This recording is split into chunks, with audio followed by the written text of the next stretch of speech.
اللهم إني أسألك علما نافعا.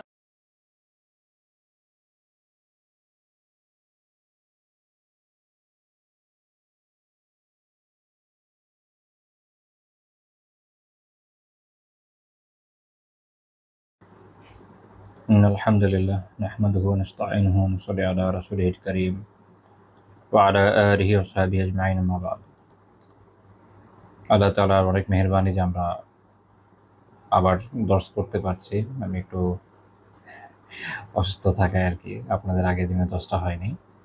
তো এই জন্য আজকে আমরা আগে যেটা করবো যে কবিরা গুনার যে দর্সটা মিস গেছে ওটা আজকে মেকআপ করবো ইনশাআল্লাহ তাআলা। আল্লাহ তাআলা তৌফিক দিলে নববী আদর্শের দর্স আগামী দিন হবে ইনশাআল্লাহ তাআলা। তো আমরা আপনাদের খেয়াল আছে আলোচনা করছিলাম অন্তরের কাঠিন্য নিয়ে, এবং এই বিষয়ে এটা আলোচনা হয়েছে যে অন্তরের কাঠিন্যের সমাধানের উপায়। তো শায়খ রাহিমাহুল্লাহ তাআলা তার কিতাবে এ বিষয়ক আরও কয়েকটি বর্ণনা উদ্ধৃত করেছেন, যেটা আমাদের আলোচনায় আসেনি, যে কারণে আমার মনে হয়েছে যে এটা আলোচনা করা দরকার। যেহেতু আমরা একটা বইয়ের উপর আলোচনা করছি, কোনো কিছু আসলে বইয়ের বিষয়টা ছেড়ে দেওয়া উচিত না। কিন্তু আপনি পরে মনে করলেন যে আমি তো পুরো বইটাই শুনেছি না, দু একটা জিনিস তো বাদ চলে গেল, তেমন যেন না হয়। এছাড়া যেহেতু এখানে হাদিসের আলোচনা আছে, দুইটা অতিরিক্ত হাদিসের আলোচনা আছে, এটা একটা গুরুত্বপূর্ণ বিষয়, ওখান থেকে আমাদের শিক্ষার বিষয় রয়েছে। তো শেখ রাহিমাহুল্লাহ তাআলার যে আলোচনা, যেমনটা আমি বলেছিলাম যে উনি শুরুতে কয়েকটা আয়াত উদ্ধৃত করেছেন এবং আয়াতগুলোর ব্যাখ্যা করেছে আলহামদুলিল্লাহ। তারপর তিনি হাদিস উল্লেখ করেছেন ইবনে আমর, অর্থাৎ আব্দুল ইবনে আমর রাদিয়াল্লাহু তাআলা আনহু থেকে মারফু রিওয়ায়াত, অর্থাৎ আল্লাহ রাসূল সাল্লাল্লাহু আলাইহি ওয়াসাল্লামের বর্ণনা। তো উনি যে বর্ণনাটা উদ্ধৃত করেছেন, উনি এটার এমনি উদ্ধৃত করেছেন হচ্ছে ইমাম আহমদ রাহিমাহুল্লাহ তাআলার সনদে। তবে এটা অন্যান্য ইমামরাও উল্লেখ করেছেন। যেমন ইমাম আত-তাবারানী রাহিমাহুল্লাহ তাআলা তার মুসনাদুশ শামিয়্যিন একটা কিতাব আছে, ওখানে উল্লেখ করেছেন, ইমাম আহমদ রাহিমাহুল্লাহ তাআলা উল্লেখ করেছেন। হাদিসটা হচ্ছে যে নবী সাল্লাল্লাহু আলাইহি ওয়াসাল্লাম বলেছেন, ইরহামু তুরহামু ওয়াগফিরু ইউগফার লাকুম ওয়াইলুল লিল আকামাইল কাউল ওয়াইলুল লিল মুসাররিন আল্লাযীনা ইউসিররুনা আলা মা ফাআলু ওয়া হুম ইয়ালামুন। খুব চমৎকার হাদিস। রাসূলুল্লাহ সাল্লাল্লাহু আলাইহি ওয়াসাল্লাম বলেছেন যে তোমরা দয়া করো, তাহলে তোমাদের প্রতি দয়া করা হবে। তোমরা ক্ষমা করো, তাহলে তোমাদের ক্ষমা করা হবে। এটা একটা খুব চমৎকার একটা মূলনীতির মতো, যেটা আমাদের শেখা উচিত। সেটা হচ্ছে, এক দেখেন যে যদি আমরা আল্লাহ তাআলার মেহেরবানিতে নিজেরা রহমদিল হই, আমাদের মধ্যে যদি দয়া থাকে, আমরা যদি অপরের প্রতি দয়া পরবশ হই, তাহলে এইটার একটা বেনিফিট আছে, সওয়াব তো আছেই। আরেকটা গুরুত্বপূর্ণ উপকার হচ্ছে এই যে আল্লাহ তাআলা আমাদের প্রতি দয়া করবেন। অর্থাৎ আল্লাহ তাআলার দয়া পাওয়ার জন্য আমাদের উপায় কি? অনেক সময় আমাদের মনে প্রশ্ন আসতে পারে যে আমরা আল্লাহ তাআলার দয়া চাই, কিভাবে পাবো? এর উপায় হলো যে আমরা অপরের প্রতি দয়া করব। আমরা অপরের প্রতি দয়া করব। মানে বিষয়টা এরকম না যে আমরা শুধু আল্লাহ তাআলার দয়া চাই আর দুনিয়া কারো প্রতি আমরা কোনো দয়া করব না। আমরা শুধুমাত্র কি করব? শুধু দয়া চাইবো। শুধু দয়া চাইবো, কিন্তু কারো প্রতি দয়া করব না। সবার সাথে কঠোরতা করব। আর আশায় থাকবো আল্লাহ আমাদের প্রতি দয়া করবেন। এমনটা আসলে হবে না। বরং যেটা হবে হাদিস অনুযায়ী যে আমরা যদি দয়া করি তো আল্লাহ তাআলা আমাদের প্রতি দয়া করবেন। একই রকমভাবে আমরা চাই আল্লাহ আমাদের মাফ করুন। এদিকে আমরা দুনিয়ার কাউরই মাফ করি না, তাহলে তো সমস্যা। কিছু বিষয় আছে, শরিয়া আমাদেরকে এই সুযোগ দিয়েছে যে আমরা আমাদের হক আটকে রাখতে পারি কিছু, এরকম তো অনেক বিষয় আছে। কিন্তু শরিয়া দয়া, ক্ষমায় উৎসাহ দিয়েছে। আল্লাহ তাআলার হুদুদের বিষয় যখন থাকে, এরকম কিছু জায়গায় আটকে রাখলাম, সেটা আলাদা কথা। কিন্তু এমন এটা হতে পারে না একটা মানুষ দুনিয়াতে কাউকে মাফ করবে না। না নিজের সন্তানকে, না নিজের বউকে, না নিজের আত্মীয়স্বজনকে, পাড়া প্রতিবেশীকে, দুনিয়ার কাউকে মাফ করবে না, সবার হক আটকে রাখবে, এটা আসলে হতে পারে না। বা বা সবাইকে কোনো না কোনোভাবে আটকে রাখবে, সেটাও হতে পারে না। তো তাহলে মূল কথা হচ্ছে যে আমরা যখন দয়া পরবশ হবো, আমরা দয়া পাবো। আমরা যদি ক্ষমা করি, আমরা ক্ষমা পাবো। তো এই কথাটা, এই জায়গাটা নিয়ে আমরা যখন কথা বলছি, মূলত এইটা একটা চিকিৎসা অন্তরের কাঠিন্যের। আমরা তো কয়েকটা ৮টা পয়েন্ট আগের দিন আলোচনা করেছি, এখানে এটা কাজে আসবে। সেটা হচ্ছে এই যে যদি আমরা চাই যে আমাদের অন্তর নরম হোক, তাহলে আমাদের দয়া পরবশ হতে হবে। আমরা যদি দয়াবান হই, আল্লাহ তাআলা আমাদের প্রতি দয়া করবেন, এবং এই যে দয়াটা পাচ্ছি এটা আমাদের অন্তরকে নরম করবে। তাহলে এটা একটা গুরুত্বপূর্ণ শিক্ষা, দয়া খুব জরুরি। তারপরে হাদিসে পরে যেটা আছে ওয়াইলুল লিল আকমাইল কাউল। আচ্ছা, এটার মানে কি? এটার যে শব্দটা না, এটা দিয়ে আসলে চোঙ্গা বুঝেন, চোঙ্গার মতো, এই চোঙ্গা বুঝায় আর কি। যে এখানে আছে যে ধ্বংস, আমরা যদি বলি যে যারা শুধু কথার পাত্র তাদের জন্য ধ্বংস, এভাবে এটা একটা অনুবাদ করা যায় ভালো। বাট এই যে আপনার এটা দিয়ে আসলে কি বুঝায়, এটা দিয়ে আসলে এখানে যেটা বোঝাচ্ছে ইমাম ইবনু রজব রাহমাতুল্লাহ আলাইহি ওনার কিতাব জামিউল উলুমি ওয়াল হিকামে ব্যাখ্যা করেছেন, সেটা হলো এই যে যখন কারো অবস্থা এরকম যে যেন তার কান হলো চোঙের মতো, কোনো প্রজ্ঞার কথা, কোনো উপদেশ, কোনো সতর্কীকরণ, উত্তম কথা কোনো কিছু কাজে আসে না। শুধু এক চোঙায় কি হয়, আপনি একদিক দিয়ে কিছু দিবেন, একদিক দিয়ে বের হয়ে যাবে। আমরা চোঙা নিই না, ফু দিয়ে এই সাইডে সাউন্ড করছেন, ওই দিক দিয়ে বের হয়ে যাচ্ছে, এরকম। কান হলো চোঙার মতো। অর্থাৎ যে ব্যক্তি এরকম যে কোনো উপদেশ, কোনো উত্তম কথা, আখেরাতের প্রেরণা, কোনো কিছু যাই আপনি তাকে শোনান, কোনো কাজে আসছে না। যা বলবেন এক কান দিয়ে নিবে, এক কান দিয়ে বের করে দিবে, বাংলাতে আমরা বলি না, এক কান দিয়ে এক কান দিয়ে বের করে দাও, ওই রকম যারা। তো বলা হচ্ছে ওয়াইল, তাদের জন্য ওয়াইল, তাদের জন্য ধ্বংস। আবার ওয়াইলের আরেকটা ব্যাখ্যা হচ্ছে যে জাহান্নামের একটা উপত্যকার নাম হচ্ছে ওয়াইল। দুটো যে কোনটা হতে পারে আল্লাহ আলম। তাহলে এটা খুবই খারাপ বিষয়, তাই না? আল্লাহ তাআলা আমাদেরকে কান দিয়েছেন শুনে আত্মস্থ করার জন্য, বোঝার জন্য। এই যে আমি কথা বলছি আল্লাহ তাআলার মেহেরবানিতে, আপনারা শুনছেন আলহামদুলিল্লাহ। কিন্তু আপনাদের যদি অবস্থা এরকম হয় যে শুধু শুনছেন, এক কান দিয়ে নিচ্ছেন, এক কান দিয়ে বের করে দিচ্ছেন, তাহলে এটা কিন্তু এরকম,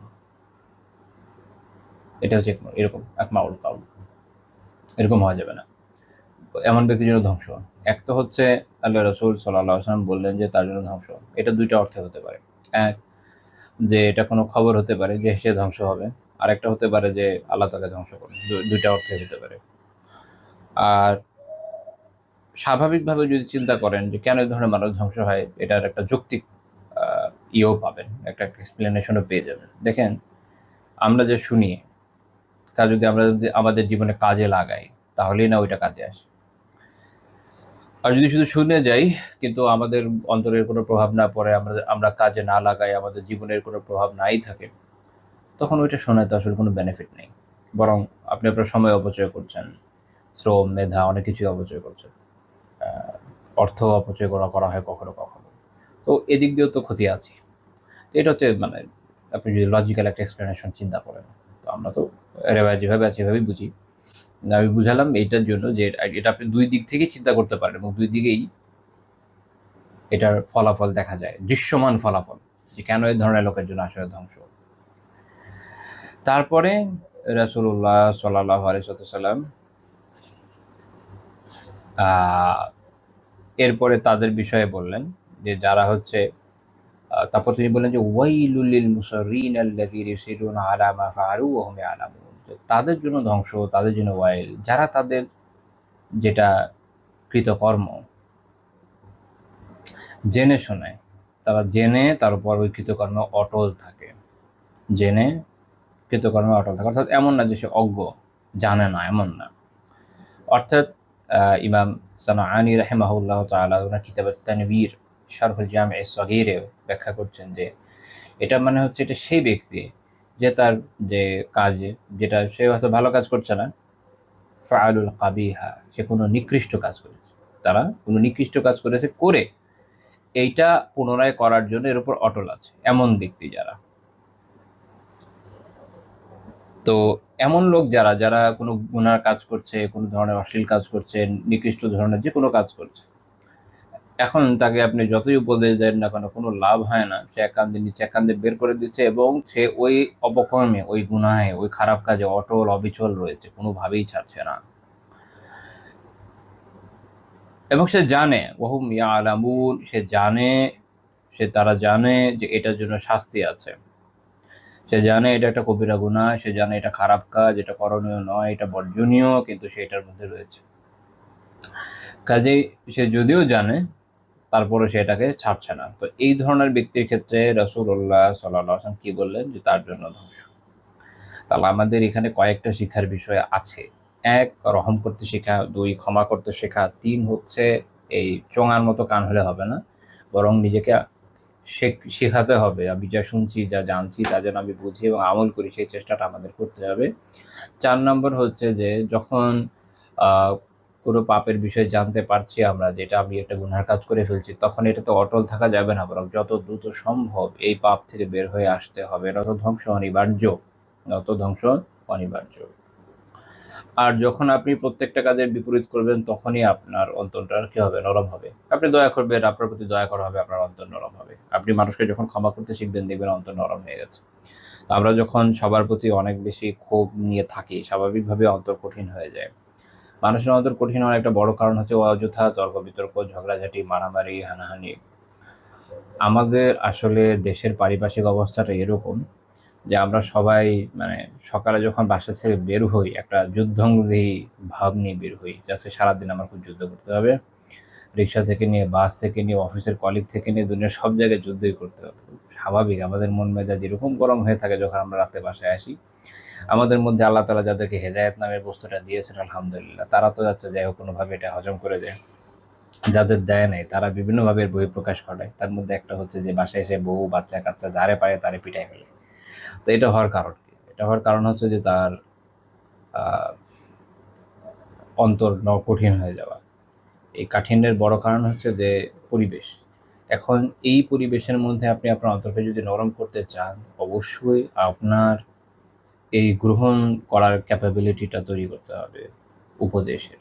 আপনি যদি এর মধ্যে কি করলেন? তেলাওয়াত শুনলেন, জিকির করলেন, ভাবলেন, আখিরাত নিয়ে চিন্তা করলেন, মনে হলো যে আচ্ছা দুনিয়া তো খুব খারাপ জিনিসই, এর মধ্যে দিয়ে কষ্ট হবে। এখন কোথাও শুনলেন, কোনো আলিম থেকে শুনলেন, কোনো ওয়াজ থেকে শুনলেন, কোনো দায়ী থেকে শুনলেন, কোনো বই থেকে পড়লেন যে দুনিয়াকে এরকম পারাপারের একটা সেতু মনে করাটাই ভালো। আপনি শুনলেন, খুব ভালো, কিন্তু আপনার মনের মধ্যে এটা যদি দাগ না কাটে, তাহলে দুনিয়া নিয়ে আপনি অনেক বেশি এভাবে আহ, কি বলবো এটাকে, অতি প্রভাবিত থাকবেন দুনিয়া দ্বারা, এবং দুনিয়ার প্রভাব আপনার মনের মধ্যে এভাবে পড়বে যে আপনি সলাতে সুখ পাবেন না, শান্তি পাবেন না, মজা পাবেন না। মজা উদ্দেশ্য না, কিন্তু প্রশান্তির সাথে পড়া তো উদ্দেশ্য। খুশিও থাকা দরকার। খুশি থাকা দরকার না? একটা মুস্তাহাব আমল। জুমহুর আলিমের মতে সলাতে যে একাগ্রতা, মনোযোগ, এটা কি? মুস্তাহাব, খুশু। আর শেখুল ইসলাম ইবনে তাইমিয়া রাহিমাহুল্লাহ তাআলা, ইবনুল কাইয়িম রাহিমাহুল্লাহ, তারা অনুসরণ করেছেন। ওনাদের মতে এটা ওয়াজিব, বাট এটা জুমহুর আলিমের একদম খেলাফ। আহ, তো যাই হোক, সব ক্ষেত্রেই মূল কথা হচ্ছে যেটা খুবই গুরুত্বপূর্ণ একটা আমল, সলাতের প্রাণ হলো খুশু। তো যখন মানুষ এইভাবে দুনিয়া দ্বারা আক্রান্ত হয়, দুনিয়ার আক্রমণে পর্যদুস্ত হয়, তখন কিন্তু সলাতেও সে ওই যে খুশুটা, একাগ্রতা, এটা পায় না। তখনও মন গরম হয়ে থাকে, মেজাজ গরম হয়ে থাকে, কোনো চিন্তা মাথায় আসতেই থাকে। তো ওই যে একটু আগে কথা একটা বললাম যে এইটা যখন আপনি উপদেশ বাণীটা পড়লেন, শুনলেন বা জানলেন, আপনার মনের মধ্যে যদি দাগ কাটে, তখন আপনি এটাকে এভাবে জীবনে কাজে লাগালেন যে এটা নিয়ে আমি দুনিয়া নিয়ে এত পেরেশান হব না। যখন আমি সলাতে আসছি, তখন সলাতের মধ্যে মন লাগাবো, বাকি সব কিছু সলাতের বাইরে রেখে আসবো। যখন আমি জিকির করছি, তখন মন এবং জবানকে একত্রিত করে জিকির করবো। তেলাওয়াত করছি বা তাফসির পড়ছি, যাই করছি না কেন, মনোযোগ দিয়ে পড়ছি, বুঝছি, নিজেকে শোধরানোর চেষ্টা করছি, তখন না আপনি দুনিয়ার এই মুসিবতগুলোতে আহ, আক্রান্ত তো হবেনই, স্বাভাবিক, দুনিয়াতে থাকলে হতেই হয়, কিন্তু ভেঙে পড়বেন না এবং মানসিকভাবে প্রশান্তির উপরে থাকবেন। তো যারা আলহামদুলিল্লাহ অন্তত এই বিষয়টাকে এনশিওর করতে পেরেছে, দেখবেন যে তারা এর মধ্যেও কিসে কিসে থাকে, প্রশান্তিতেই থাকে। আমাদের যেহেতু ওই অবস্থা নাই, কি করা? ইমাম জৈনুল আবিদিন রাহিমাহুল্লাহ তাআলা, হুসাইন রাদিয়াল্লাহু তাআলার ছেলে ছিলেন উনি। ওনার নাম ছিল, ওনার একটা উপাধি জৈনুল আবেদিন, আহ, ইবাদত গুজারদের সৌন্দর্য। এর কারণে উনি প্রচুর সালাত আদায় করতেন। আহ, জীবনীকাটা বর্ণনা করেছেন উনি দিনে রাতে মিলে প্রায় 1000 রাকাত নফল আদায় করতেন, যে গোটা আমাদের সামর্থ্যের বাইরে।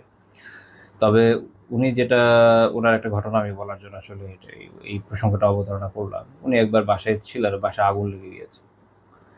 তো উনি সিজদায় গিয়েছেন কোনো খবর নাই। সবাই মিলে পরে আগুন টাগুন নেভানোর পরে, তো ওই সময় তার এত বড় বাড়ি হতো না, ছোট ছোট বাড়ি হতো। তো বড় ওনাকে বললো যে আপনার ওইখানে যে আগুন লেগে গেছে, আপনার কোনো খবর নেই? তখন উনি বললেন যে আমি আসলে আরেকটা যে আগুন আছে, অর্থাৎ জাহান্নামের যে আগুন, সেটার ভয়ে এত তন্ময় ছিলাম খেয়ালই করি না যে আশেপাশে এই দুনিয়াতেও কোনো আগুন লেগে গেছে। সলাতের ভিতর তারা এইভাবে মশগুল থাকতেন। এবং ওরওয়া রাহিমাহুল্লাহ তাআলা, যিনি জুবাইর রাদিয়াল্লাহু তাআলা আনহুর ছেলে ছিলেন এবং আয়েশা রাদিয়াল্লাহু তাআলা আনহার বোনের ছেলে এবং ওনার কাছেই বড় হয়েছেন। ওরওয়া রাহিমাহুল্লাহ তাআলার পায়ে একবার পচন ধরে যায়। উনি মদিনা থেকে শামে, ওই সময় দামেস্কে হচ্ছে দারুল খিলাফা, দামেস্কের রাজধানী ছিল। ওখানকার খলিফার কাছে যাওয়ার পথে উনি কোনো কিছুর সাথে পায়ে আঘাত পেয়ে পায়ে অসুস্থ হয়ে যেন পচন ধরে যায়। তো ওটা কেটে ফেলা জরুরি ছিল। আপনারা আই ডোন্ট নো আপনারা জানেন কিনা, এখন তাও এই যে অ্যানেস্থেশিয়া আছে। একসময়, আজ থেকে খুব বেশি সময় আগে নয়, প্রথম দ্বিতীয় বিশ্বযুদ্ধে এই বস্তু এত বেশি সুলভ ছিল না, আগে তারও অসম্ভব। তো ওই সময় অপারেশন করতে হলে যুদ্ধের মধ্যে, আমরা ওই যে জিহাদের কথা শুনি মাশাআল্লাহ, অনেকের হয়তো এটা জানা নাই, এই জন্য বলছি। আগেকার সময়ে এই যে জিহাদের মধ্যে আহত হতো মানুষজন, রক্তপাত হতো, এগুলো বন্ধ করা কিন্তু খুব ক্রিটিক্যাল ছিল। তারপরে আপনার অ্যানেস্থেশিয়া তো ছিল না, সজাগ থাকা অবস্থায় সেলাই করা হতো পিঠে বা হাতে, যে কোনো জায়গায় কেটে যাচ্ছে, হাত পা কেটে ফেলতে হচ্ছে, সজাগ থাকা অবস্থায় কেটে ফেলা হতো। এটা অ্যানেস্থেশিয়া ছিল না, সো এত ক্রিটিক্যাল একটা ব্যাপার। তো ওরওয়া রাহিমাহুল্লাহ তাআলার পা কেটে ফেলা জরুরি ছিল। তো উনি তো ওই সময় আসলে যেটা করতো ডক্টররা, ওই সময় কোনো না কোনো ধরনের নেশা জাতীয় কিছু একটা দিত, যাতে অন্তত ব্যথাটা টের না পায় আর কি। তো উনি এটা নিতে রাজি হন নাই, যেহেতু জিনিসটা ইটসেলফ হারাম, তাই না? তো তিনি ওই সময় তিলাওয়াতে নিমগ্ন থাকলেন এবং উনি শুধু সামান্য একটু আওয়াজ করেছিলেন, এরপরে মানে এমনভাবে এর ভিতরে নিমগ্ন ছিলেন, এটা নিয়ে খুব বেশি বদার করেন নাই যে কি হচ্ছে না হচ্ছে। আমি মানে এইসব বর্ণনাগুলো ইতিহাসের কিতাব এভাবে আছে যে পড়লে নিজেরই বিস্ময় লাগে যে এই লোকগুলোও মুসলিম ছিলেন, আমরাও মুসলিম, বাট ওনাদের যে আমল, ওনাদের যে ইবাদত, যেভাবে ওনারা দিনকে আত্মস্থ করেছেন, যেভাবে ওনারা আল্লাহ তাআলার কাছে আত্মসমর্পণ করেছেন, আমরা আসলে ধারে কাছেও যাই না। আব্দুল্লাহ ইবনে জুবাইর রাদিয়াল্লাহু তাআলা আনহু যখন খলিফা, তখন ওনার বিরুদ্ধে মারওয়ান, তো আব্দুল মালিক বিন মারওয়ান বিদ্রোহ করলো। তো আব্দুল ইবনে জুবাইর রাদিয়াল্লাহু তাআলা এই যুদ্ধে পরাজিত হন এক পর্যায়ে এবং শহীদ হয়ে যান। তো ওনাকে, ওনার বিরুদ্ধে আর কি, ওনার রাজধানী ছিল মক্কা। সেখানে হাজ্জাজ বিন ইউসুফ তার বাহিনী নিয়ে আসে এবং তারা মিনজানিক হচ্ছে এক ধরনের পাথর নিক্ষেপের যন্ত্র। তো ওইটা দিয়ে তারা আগুনের গোলা নিক্ষেপ করছিল মক্কার ভিতরে। এবং ওই সময় ইবনে জুবাইর রাদিয়াল্লাহু তাআলা আনহু কাবার মাতাফে সলাত আদায় করছিলেন, অর্থাৎ তাওয়াফের যে জায়গা, এখানে সলাত আদায় করছিলেন ওই সময়। তো সেই সময় এই একটা গোলার আঘাতে কাবার এক অংশ ধসেও যায়। ইন্না লিল্লাহি ওয়া ইন্না ইলাইহি রাজিউন। এটা হাজ্জাজের বড় বড় পাপগুলার একটা। তো ওই সময় ইবনে জুবাইর রাদিয়াল্লাহু তাআলা জামার হাতার এক পাশে আগুনও লেগে যায়। ওনার খবরই নেই, উনি সলাতে নিমগ্ন। তো একজন একটা মন্তব্য করেছিল যে কেনই বা হবে না, উনি সলাত শিখেছে না ওনার নানা আবু বকর রাদিয়াল্লাহু তাআলা আনহু থেকে।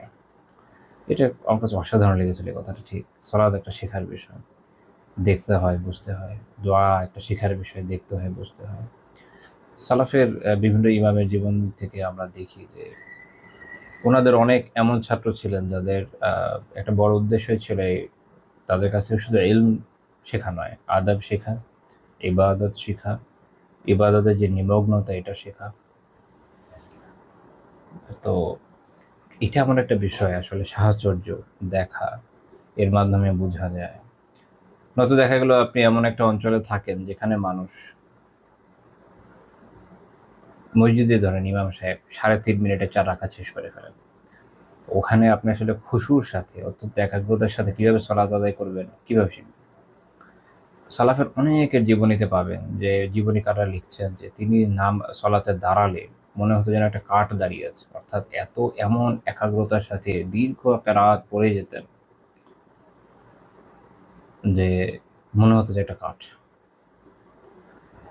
কারো কারো বর্ণনা আছে এরকম যে কাবাতে একবার সিজদাতে গেলে পিঠের উপরে কবুতর এসে বসে যেত, ওনারও খবর নেই, কবুতর আরামসে বসে আছে, কারণ উনি তো সিজদায় গেছেন আর গেছেন, ওঠানারও খবর নেই। তো এই যেভাবে ইবাদতের মধ্যে নিমগ্নতা, যখন এইটা আপনি পেয়ে যাবেন, এই অনুভূতিটা আপনার মধ্যে চলে আসবে, তখন দুনিয়ার যে বিভিন্ন সমস্যাগুলো, এগুলো তুলনামূলক কম কষ্টদায়ক লাগবে। বান্দার আসলে জীবনের যে দুঃখ কষ্ট বেদনাগুলো আছে, যে মুসিবতগুলো আছে, এটা ভোলার একটা জায়গা থাকা লাগে। সেটাতে চলা, সেটাতে বান্দা আল্লাহ তাআলার সাথে কথোপকথন করে, আল্লাহ তাআলার সাথে সময় কাটায়, আল্লাহ তাআলাকে সে সবচেয়ে নিকটে পায় সিজদায়। সে আল্লাহ তাআলার পবিত্রতা ঘোষণা দেয়, আল্লাহ তাআলার কাছে দোয়া করে, আল্লাহ তাআলার কাছে চায়। তো এর মাধ্যমে সে তার যে দুঃখ কষ্টগুলো, এগুলোকে আসলে বের করে দেয় মন থেকে। আমাদের যে সাইকোলজিতে এখন একটা কথা বলে, সেটা হচ্ছে যে আপনার ভেতরে যে পেইনগুলো আছে এটাকে এক্সপ্রেস করতে হয়, কারো কাছে বলতে হয় না, তো এটার ভিতরে সাইকোলজিক্যাল কিছু ইম্প্যাক্ট রাখে। তো সালাফদের অবস্থা ছিল এরকম যে তারা এটা শিখেছিলেন, এই সায়েন্সটা ডিফারেন্টলি। তারা বলতেন আল্লাহ তাআলাকে, আল্লাহ তাআলার কাছে দোয়া করতেন, আল্লাহ তাআলার কাছে চাইতেন। কারো কারো জীবনে পাবেন যে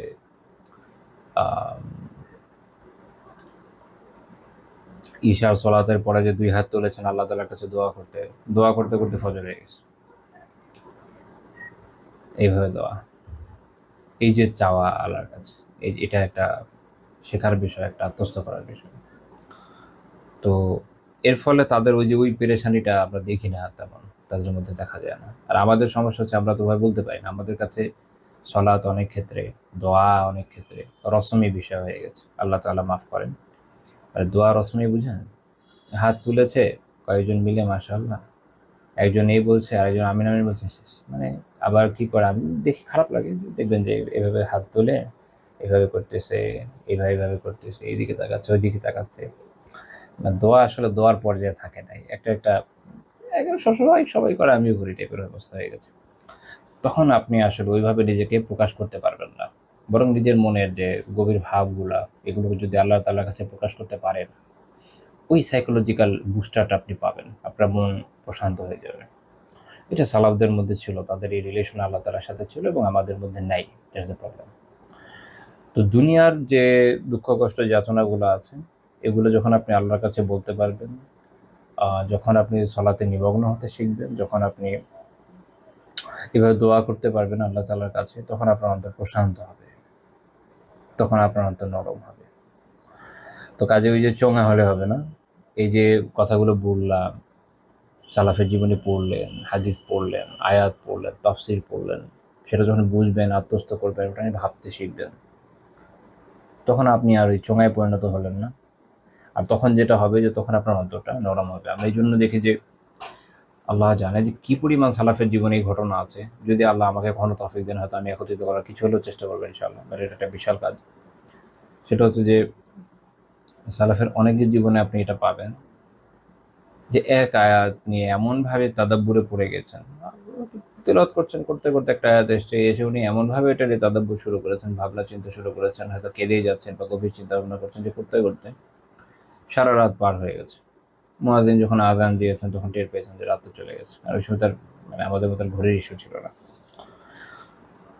তো এই যে একটা আয়াত নিয়ে বোঝা, ভাবা, তাদাব্বুর করা, এটাও একটা বিশাল ব্যাপার। এটা অন্তরকে প্রশান্ত করে, অন্তরকে নরম করে। তো তখন এটা আপনি কখন হবে? যখন আপনার জ্ঞানটা থাকবে। জ্ঞান যদি না থাকে তাদাব্বুর কিভাবে করবেন, তাই না? আর যখন জ্ঞান থাকবে তখন না তাদাব্বুর করতে পারবেন। আল্লাহ, এমন একজন সালাফের ঘটনা এরকম ছিল না, উনি একটা আয়াত পড়ে এমনভাবে কান্নাকাটি শুরু করলেন, কান্না থামছেই না। তো ওনার পরিবার পরিজন আরেকজন ইমাম আবু হাজিম রাহিমাহুল্লাহ তাআলাকে ডেকে নিয়ে আসলেন। উনি এসে জিজ্ঞেস করলেন যে আপনাকে কিসে কাঁদাচ্ছে? উনি যখন আয়াতটার কথা বললেন, এবার দুজন মিলে সারা রাত কান্নাকাটি শুরু করলেন। প্রভাব। এখন দেখেন, ওই আয়াত তো আমরা পড়ি, প্রভাব তো দেখি না। সলাৎ তো আমরাও পড়ি, ওই প্রভাবটা আমাদের মধ্যে নাই। এই যে নাই, এটার জন্যই না কাঁদা দরকার, যে আল্লাহ কেন নাই? অন্তর কি এতই কঠিন হয়ে গেছে? আল্লাহ। আর শেষে যেটা বলেছি সেটা হচ্ছে যে যখনই কোনো গুনাহ হয়ে যাবে, এটার উপর অটল থাকা যাবে না, ওটা থেকে বের হয়ে আসতে হবে এবং আল্লাহর কাছে তওবা করতে হবে। যে হাদিসটা বলছিলেন, মুস্তাদুস শামিয়িনের 1055 নম্বর হাদিস, শেখ আলবানী রাহিমাহুল্লাহ তাআলা সহিহুত তারগিবে সহিহ বলেছেন। সহিহুত তারগিবের 2257 নম্বর হাদিস এটা। এরপরে যে হাদিসটা শেখ রাহিমাহুল্লাহ তাআলা উল্লেখ করেছেন সেটা হচ্ছে সহিহ মুসলিমের হাদিস, 2319 নম্বর হাদিস।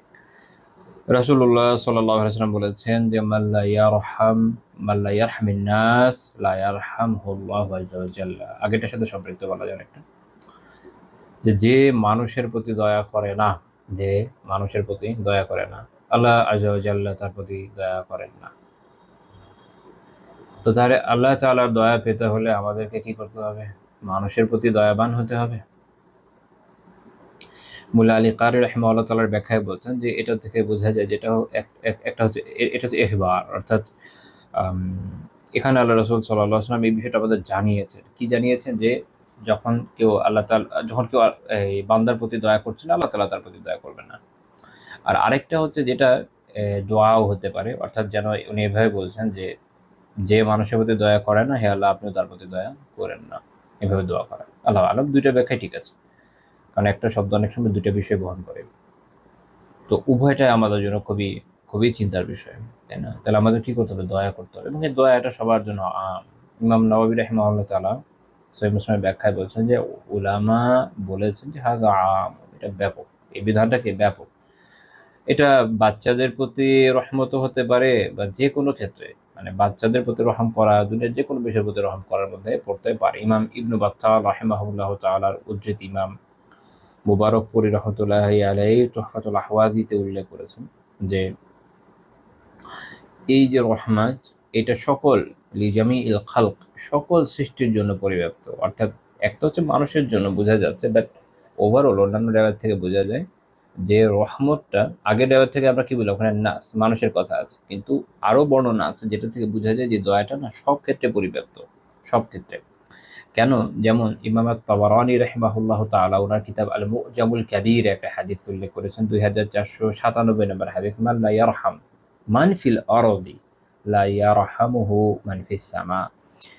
জমিনের বুকে যারা আছে, জমিনের বুকে যারা আছে তাদের প্রতি যে দয়া করে না, ফিল আরদ, জমিনের কথা আছে এখানে, আসমানে যিনি আছেন, ফিস সামা, আসমানে যিনি আছেন, অর্থাৎ আল্লাহ তাআলা সাত আসমানের উপরে আছে আমরা জানি। এখানে ফি এর অর্থ আসবে আলাম, উভয় ক্ষেত্রে। মানে ফি মানে এমনি অর্থ আসে ভিতরে, কিন্তু এই হাদিসে দুইটা ফি এর অর্থই হবে আলা, উপরে। কারণ জমিনের ভিতরে মানে জমিনের মাটির নিচের কথা আসে না, জমিনের পৃষ্ঠের উপরে যারা আছে, এই জন্য এটা আলাল আরদ অর্থে অর্থে আসবে। আর ফিস সামা মানে আসমানের ভিতরে না, আলা আলাস সামা, অ্যাকচুয়ালি আসমানের উপরে, আসমানের সাত আসমানের উপরে যিনি আছেন। তো যে যে যে জমিনে যারা আছে, তথা জমিনবাসী যারা আছে তাদের প্রতি দয়া করে না আল্লাহ তাআলা, অর্থাৎ আসমানে যিনি আছেন অর্থাৎ আল্লাহ তাআলা, তিনি তার প্রতি কি করেন না? দয়া করেন না। এটা সহিহ গায়রি সনদ। শেখ আলবানী রাহিমাহুল্লাহ সহিহ গায়রি বলেছেন হাদিসকে, সহিহ তারগিবে 2255 নম্বর হাদিস সহিহ তারগিবের। তো যাই হোক, তো এই জন্য এই হাদিস থেকে আমরা বুঝলাম যে দয়াটা কি ব্যাপক। এই জন্য ইবনু বাত্তাল রাহিমাহুল্লাহ তাআলা বলছেন যে শুধু মানুষ না, লিজামি এল খালক, পুরো সৃষ্টিগুলোর প্রতি দয়া এর অন্তর্ভুক্ত। ফায়াদখুলুল মুমিনু ওয়াল কাফির ওয়াল বাহাইম ওয়াল মামলুকু মিনহা ওয়া গায়রুল মামলুকি। তিনি বলছেন যে এর মধ্যে মুমিন অন্তর্ভুক্ত, কাফির অন্তর্ভুক্ত। কাফির যার সাথে আবার যুদ্ধ চলছে, সে ছাড়া বাকি সবাই কোনো না কোনো ফর্মে আমার কাছে দয়া পাওয়ার উপযুক্ত। আচ্ছা, যার সাথে আবার যুদ্ধ চলছে, মুসলিমদের যুদ্ধ হচ্ছে কোনো ফ্রন্টে, সেও কি দয়া পাওয়ার উপযুক্ত না? হ্যাঁ, সেও দয়া পাওয়ার উপযুক্ত, তবে কিছু কিছু বিষয়ে সে দয়া পায় না। যেমন তার সাথে যখন যুদ্ধ চলছে, আমি তো আর বলতে পারি না যাও, তোমার প্রতি দয়া করলো, তুমি আমাকে মেরে ফেলো, তাহলে আত্মহত্যা হবে, এটা হবে না। যেটা হবে সেটা হচ্ছে যে সে আত্মসমর্পণ করলো, তখন আর তাকে হত্যা করা হবে না, এটা তার প্রতি দয়া। তাকে গ্রেফতার করা হলো, গ্রেফতার করার পরে মুক্তিপণের বিনিময়ে ছাড়া যায়, কোনো নেগোসিয়েশনের আন্ডারে ছেড়ে দেওয়া যায়, বা অবস্থা বিবেচনায় হত্যা আপনার মৃত্যুদণ্ডও দেওয়া যায়। কিন্তু এই যে তার ওখানেও দয়ার সুযোগ আছে। তো তাহলে সকল ধরনের কাফেরের প্রতি কোনো না কোনো ফর্মে আসলে দয়া করা যায়।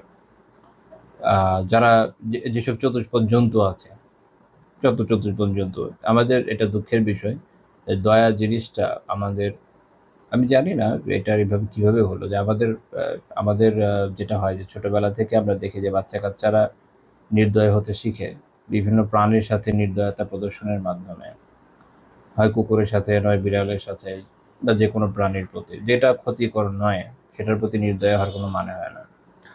তো দেখা যায় যে ওই যে বাজি টাজি লাগিয়ে দেয় কুকুরের লেজের মধ্যে, তো অনেক কষ্ট হয়। তো এই যে নির্দয় হওয়া, এটা কিন্তু সে ছোটবেলা থেকে নির্দয় হচ্ছে। তারপর বড় হয়, বাবা মার সাথে যখন নির্দয় হয়ে যায়, তখন বলে যে তোকে শিক্ষার কি অভাব ছিল? অনেক অভাব ছিল, দয়াই শিখার নাই, বাকি কথা বাদই দেন। তো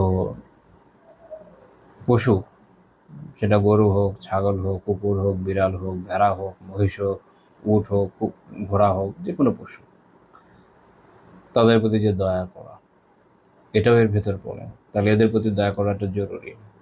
আপনি যদি আল্লাহ তাআলার সন্তুষ্টির জন্য কোনো একটা কুকুরকে খাওয়ান, বিড়ালকে খাওয়ান, আপনি এরও প্রতিদান পাবেন। সহিহ হাদিস থেকে আমরা জানি যে বনী ইসরাইলের এক নারী জাহান্নামী হয়েছে শুধু এই কারণে যে সে একটা বিড়ালকে এমনভাবে বেঁধে রেখেছিল, ফলে সে খেতে পারেনি, না খেয়ে মরে গেছে।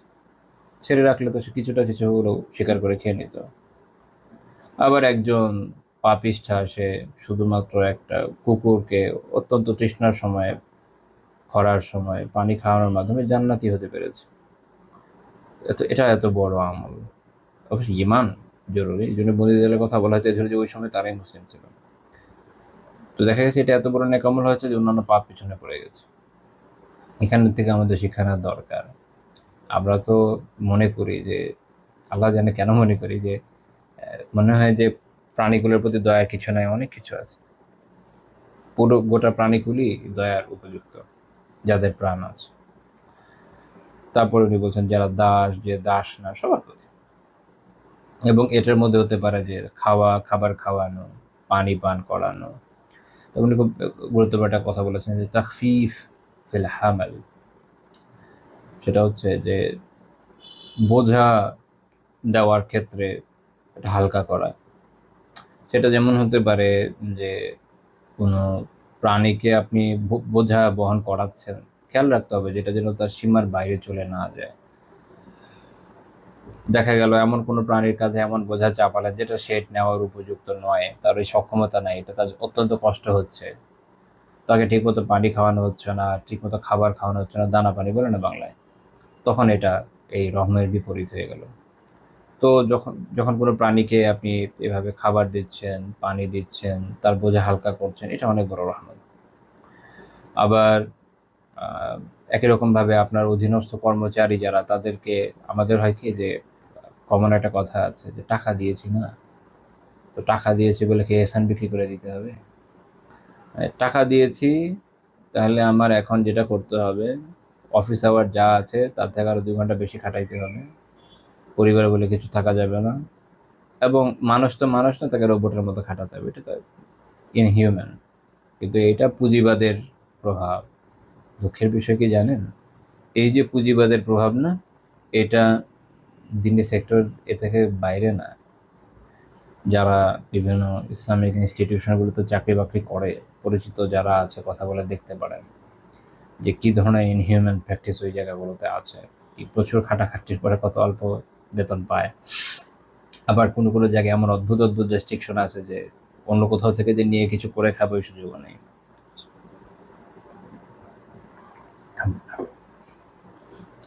তো এইগুলো হচ্ছে পুঁজিবাদের শেখা, হলো ইসলামী শিক্ষা না, কিন্তু ভিতরে চলে আসছে। এখন অবস্থা এরকম হয়েছে যে কোনটা যে পুঁজিবাদী শিক্ষা, কোনটা ইসলামী শিক্ষা আলাদা করে টাফ। আচ্ছা, তো বোঝা হালকা করা জরুরি, যেন তার জন্য অতি ভারী না হয়ে যায়। যেটা কর্মচারীর প্রতি, পশুর প্রতি, সব জায়গায়, অর্থাৎ দয়া। দয়া নিজের স্ত্রীর প্রতি, হ্যাঁ, স্ত্রীর শরীর খারাপ, তাকে বিশাল এক কাজের লিস্ট ধরায় দিবেন না, তখন এটা একটা রহমা হবে। তাকে সাহায্য করছেন, সন্তান আছে, সন্তান প্রতিপালনে সাহায্য করছেন, মাকে সাহায্য করছেন, বাবাকে সাহায্য করছেন, সন্তানকে সাহায্য করছেন। মনে রাখেন যে দয়াটা এত পরিব্যাপ্ত একটা কথা যে একটা দুইটা জায়গায় বিষয়টা সীমাবদ্ধ নয়। পুরো সৃষ্টিকুল, পুরো কায়নাতের প্রতি পরিব্যাপ্ত। তো এইটা যদি আমরা আসলে সঠিকভাবে প্র্যাকটিস করতাম, অনেক মুসিবত আমার মনে হয় দূর হয়ে যেত। তো এটা আসলে আমরা করি না। এখন যদি আমরা বলি না যে আমাদের এই অবস্থা কেন, আমরা দয়া করতে পারি নাই, তো আমাদের প্রতি আল্লাহ তাআলা দয়া করেন নাই। আবার আমরা দেখা যায় যে কাউকে সামান্য দয়া করলাম, খোঁটা দেওয়া শুরু করি। আল্লাহ তাআলা কোরআনে বলেছেন যে তোমরা তোমাদের অর্থ বলছে আরকি যে তোমাদের যে সাদাকা, এটা অপরকে কষ্ট এবং খোঁটার মাধ্যমে নষ্ট করে ফেলো না। এই যে বাংলাদেশে আমরা ধরেন পাশের দেশে যেমন আরাকানের, এদেরকে আমরা আশ্রয় দিয়েছি আলহামদুলিল্লাহ। আমাদের দিনী ভাই, আমরা তো আশ্রয় দিবই। দিনী ভাই না হলেও তো দয়া করতে হবে। কিন্তু দেখেন যে খোঁটা, আল্লাহু আকবার, খোঁটা মানে সেই খোঁটা। তো সাদাকার সওয়াব পাবে খোঁটা দিয়ে? আবার আমরা দেখেন এখানে বসে বসে অনেক সময় বলি যে আরবের এরা কি করছে ফিলিস্তিনে, ওরা তো ওদের কর্মফল আল্লাহর কাছ থেকে পাবেই যা পাওয়ার, আমরা কি করছি এটাও বোঝা দরকার। মানে একটা দেশের 12টা বেজে গেছে, সেখানকার কিছু মানুষকে আশ্রয় আমরা দিয়েছি, এটা তো অনন্তকাল চলবে না, তাকে তো তার থাকার জায়গাটা করে দিতে হবে। আমরা করবো না, আমরা তো যুদ্ধ করবো না, আমরা ভালো ছেলে, আমরা ভারতের সুইজারল্যান্ড, খুবই ভালো, সেটা তো সমস্যা না। তাহলে সলিউশন কি হবে? নোবডি নোস, কেউ জানে না কি সলিউশন হবে, মাঝখান থেকে ডায়লগ বাজি করতে করতে শেষ। তো এই হচ্ছে সিচুয়েশন। শুধু এই একটা দুইটা না, আপনি যখন খুঁজবেন না এরকম অনেক উদাহরণ পাবেন আমাদের জীবনে দয়ার অভাব কত বেশি, এত বেশি, অনেক বেশি, অনেক বেশি, মানে অনেক বেশি। তা আমাদের অন্তর কঠিন হয়ে গেছে, মোহর লেগে গেছে, বুঝছেন, একদম মোহর লেগে গেছে, আল্লাহ তালা মাফ করেন। তো এই হচ্ছে শেখ রাহিমাহুল্লাহ তাআলা যা উল্লেখ করেছিলেন তার ব্যাখ্যা বিশ্লেষণ। এরপরে আমরা পরের অধ্যায়ে চলে যাব। পরের অধ্যায়টা খুবই ক্রিটিক্যাল একটা অধ্যায়, এটার খুব, আপনি বলতে পারেন যে খুব রিলেটেবল। আগেরটা ছিল কি অন্তরের কাঠিন্য, রাইট? এখন আমরা আরেকটি ইন্টারেস্টিং বিষয়ে যাব, সেটা হচ্ছে অন্তরের দুর্বলতা বা আত্মিক দুর্বলতা বলতে পারেন। উনি অধ্যায়ের নাম দিয়েছেন যে বাবু যিকরি দুআফিল কালবি, অন্তরের দুর্বলতা বিষয় উল্লেখ বিষয়ক অধ্যায়। অন্তরের দুর্বলতা, আত্মিক দুর্বলতা, আত্মিক দুর্বলতা, আত্মিক দুর্বলতা। তো এইটা কবিরা গুনার বিষয় হলো কিভাবে?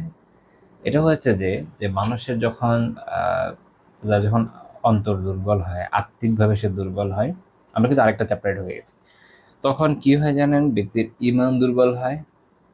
কি দুর্বল হয়? ইমান দুর্বল হয়।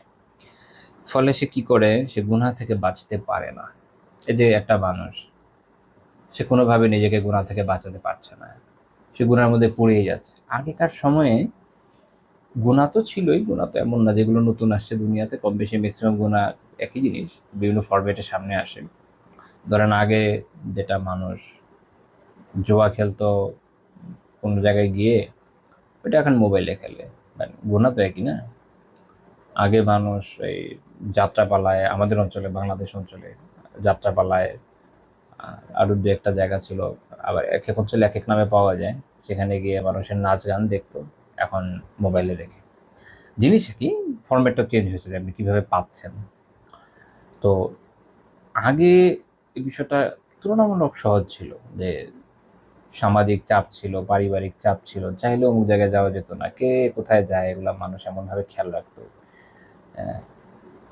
তো তারপরও তো মানুষ গুনার মধ্যে লিপ্ত হয়েছে, ওই অনেক বেশি অন্তর দুর্বল হওয়ার কারণে। মনে রাখেন, বর্তমান সময়ে গুনাহ থেকে বাঁচার জন্য আত্মিক সবলতা, দুর্বলতার বিপরীত আত্মিক সবলতা, এটা খুবই জরুরি, যে কোনো সময়ের চেয়ে বেশি। মানে আপনি যখন আপনার সামনে হাতে থাকা মোবাইলটা চালু করে মুহূর্তের মধ্যে যে কোনো গুনাহ করতে পারেন, তখন এই অ্যাক্সেসকে আপনি ডিনাই করবেন কি দিয়ে? এইটা শুধু আত্মিক সবলতা না ভাই, প্রচন্ড পরিমাণের আত্মিক সবলতা ছাড়া খুব কঠিন কাজ। তো কাজেই আত্মিক দুর্বলতা বোঝা জরুরি, তাহলে আমরা এর বিপরীতটা করার চেষ্টা করবো ইনশাআল্লাহ তাআলা। তো মানুষ যখন আত্মিকভাবে দুর্বল হয়, সে গুনাহ থেকে বাঁচতে পারে না, সে মুসিবতে সবরও করতে পারে না। সবর করা তার জন্য একটা আবশ্যক আমল, এটা সে করতে পারে না, এর বিপরীতটা করে সে গুনাহগার হয়ে যায়। যেহেতু সে কি করে, সে হয়তো বিলাপ করছে বা হাজারি করছে, বা তাকদিরের যে ফয়সালা এটাতে অসন্তোষ প্রকাশ করছে, আল্লাহ তাআলার ফয়সালায় সন্তুষ্ট হতে পারছে না, ফলে তার অন্তর কি হয়ে যাচ্ছে? আরও খারাপের দিকে যাচ্ছে, এবং এটা আত্মিক দুর্বলতার কারণে। যদি আত্মিক শক্তি থাকতো, হেদায়েতের নূর থাকতো, ইমানি সবলতা থাকতো, তাহলে সে সবর করতে পারত। এবং এই ধরনের কলব যাদের হয়, তারা ফিতনায় নিপতিত হয় সহজে। আপনার ইমানি শক্তি যত ভালো, হিদায়াতের নূর অন্তরে যত বেশি, রুহানি তাকত যত বেশি, কলবের শক্তি যত ভালো, আলহামদুলিল্লাহ, আপনি ফিতনায় পড়ার সম্ভাবনা থেকে ততই দূরবর্তী। বিভিন্ন ধরনের ফিতনা মানে পরীক্ষা, যত ধরনের পরীক্ষা হয়, এগুলো যেগুলো মানুষের দিনই পরীক্ষা, এগুলো থেকে বাঁচার ক্ষেত্রে আপনি আপনার এটা থেকে বাঁচার আর কি সক্ষমতা ইনশাআল্লাহ তাআলা তত বেশি। অ্যাক্সিডেন্ট তো দুনিয়ার যে কারোরই হয়। আপনি একটা 500 মিটারের দৌড়ে যাবেন, আপনি আলহামদুলিল্লাহ ফিজিক্যালি ফিট, আপনি নিয়মিত ব্যায়াম ট্যায়ামও করেন, দৌড়ঝাঁপও করেন, আপনার অংশগ্রহণ করার পার হয়ে যাওয়ার সক্ষম সম্ভাবনা যত বেশি।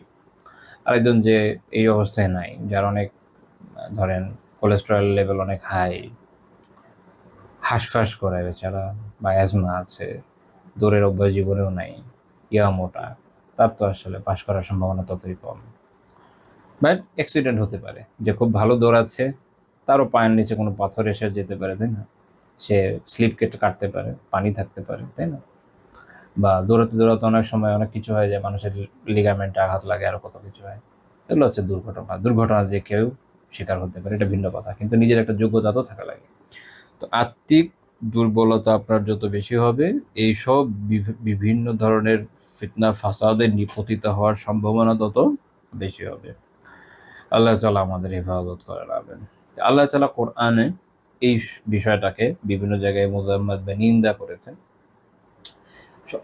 অনেক ক্ষেত্রে তো আসলে হুবহু শব্দ উল্লেখ করেননি, তবে ওই বিষয়টাই এসছে। যেমন আমরা যদি দেখি সূরা হাজে 11 নম্বর আয়াত দেখবেন, আল্লাহ তাআলা কি বলেছেন? ওয়া মিনান নাসি মান ইয়াবুদুল্লাহা আলা হারফ। মানুষের মধ্যে এমন কিছু লোক আছে যারা আল্লাহ তাআলার ইবাদত করে কি ব্যবস্থা? আলা হারফিন। আলা হারফিন মানে মুজাহিদ রাহিমাহুল্লাহ, কাতাদা রাহিমাহুল্লাহ তাআলা এবং অন্যান্য মুফাসসিরিন ওনারা বলেছেন আলা শাক্কিন মানে সন্দেহের সাথে, দ্বিধাদ্বন্দ্বের সাথে। অর্থাৎ যারা আল্লাহ তাআলার ইবাদত করছে সন্দেহের সাথে, যেহেতু তাদের আত্মিক দুর্বলতা আছে, ফলে ইমানি দুর্বলতা পয়দা হয়েছে, তাদের মধ্যে ইয়াকিন নাই। তাদের মধ্যে কি নাই? ইয়াকিন নাই। এখন ইয়াকিন না থাকার ফলে এখন মানতে হবে ইসলাম মানে বাপদাদার ধর্ম, বাবা মুসলমান ছিল, হইতেও পারে, ঠিক হইতেও পারে, অ্যাগনস্টিক বলে, হতেও পারে, নাও হতে পারে, হুনস। হয়তো পালন করি, দেখি কি হয়। বিয়েটিও থাকে না, তালাক টালাক হয়ে যায় অনেক সময়, তো করতে থাকি এরকম।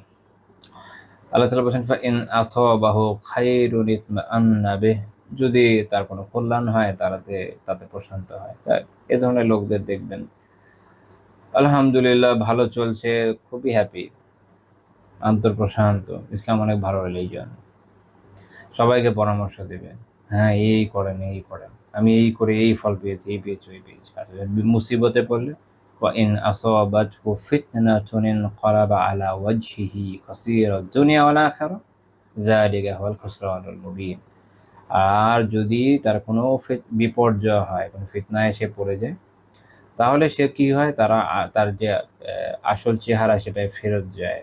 ইনকালাবা আলা ওয়াজহিহি, অর্থাৎ মুজাহিদ রাহিমাহুল্লাহ ব্যাখ্যা করছেন, এর মানে হচ্ছে এর চাদ্দা কাফেরা, সে মুরতাদে কাফের হয়েছে। অথবা যদি ফুল কাফের না হয়, নিয়ামতের নাশকরির যে কুফর সেটাই চলে যায়। আল্লাহ বলছেন কি? খাসিরাত দুনিয়া ওয়াল আখিরা, হলো দুনিয়া এবং আখিরাতে ক্ষতিগ্রস্ত হয় সে, দুনিয়া এবং আখিরাতে ক্ষতিগ্রস্ত হয়। যালিকা হুল খুসরানুল মুবিন, আর এর হলো সুস্পষ্ট ক্ষতি, দুনিয়ার ক্ষতি এবং কিসের ক্ষতি? আখিরাতের ক্ষতি। ইমাম বুখারী রাহিমাহুল্লাহ তাআলা সহিহ বুখারীর 4742 নম্বর বর্ণনা উল্লেখ করেছেন ইবনু আব্বাস রাদিয়াল্লাহু তাআলা আনহুর তাফসীরে আয়াতে। ইবনু আব্বাস রাদিয়াল্লাহু তাআলা আনহুমা বলছেন, কানা রাজুলু ইয়াকদামুল মাদিনা, কোনো ব্যক্তি মদিনায় আসতো, মানে তখন তো ঈমান আনার একটা শর্ত ছিল যে হিজরত করা, চলে আসতো, কিন্তু ঈমান হচ্ছে এরকম আলা হারফিন, শাক্কের সাথে, সন্দেহ সংশয়ের সাথে, দৃঢ় ঈমান না। ফাইন ওয়ালাদাত ইমরাআতুহু গুলামা ওয়া নুতিজাত খাইলুহু ক্বালা হাযা দীনুন সালিহ, যদি তার স্ত্রী এরপর কি হতো, পুত্র সন্তান জন্ম দিত, বা তার ঘোড়ার একটা বাচ্চা হতো, তখন সে বলতো এটা তো খুবই ভালো দিন, খুব সালেহ দিন, সুন্দর দিন, ভালো দিন, কল্যাণকর দিন। হ্যাঁ, এই দিনে আসার কারণে আমার ছেলে হয়েছে, আমার এ হয়েছে, ও হয়েছে। দেখেন, ভালো একটা কথা মাথায় আসে, আল্লাহ আলাম, যে এরকম গল্প আমরা শুনি, দেখবেন যে লাইক দিনে ফেরার গল্প, দিনে এসে কি কি ভালো হয়েছে, কেউ এসে বলে না যে কি কি সমস্যায় পড়েছে। কেন? কেন? দিনে পড়লে কি পরীক্ষা, মানে দিনে আসলে কি পরীক্ষায় পড়ে না মানুষ? অনেক বেশি পড়ে। আমরা ইনশাল্লাহ এটা নিয়ে কথা বলবো। সব মিলিয়েই তো আমরা যখন সালাফের জীবনী দেখি, আমরা এক একজন ইমামের জীবনী দেখি যে তারা কি পরিমাণ পরীক্ষিত হয়েছে। আমরা তো পড়ি দেন আহমদ রাহিমাহুল্লাহ তাআলা খালকে কোরআনের ফিতনায় ওনাকে পরপর 3জন খলিফা অত্যাচার করেছে।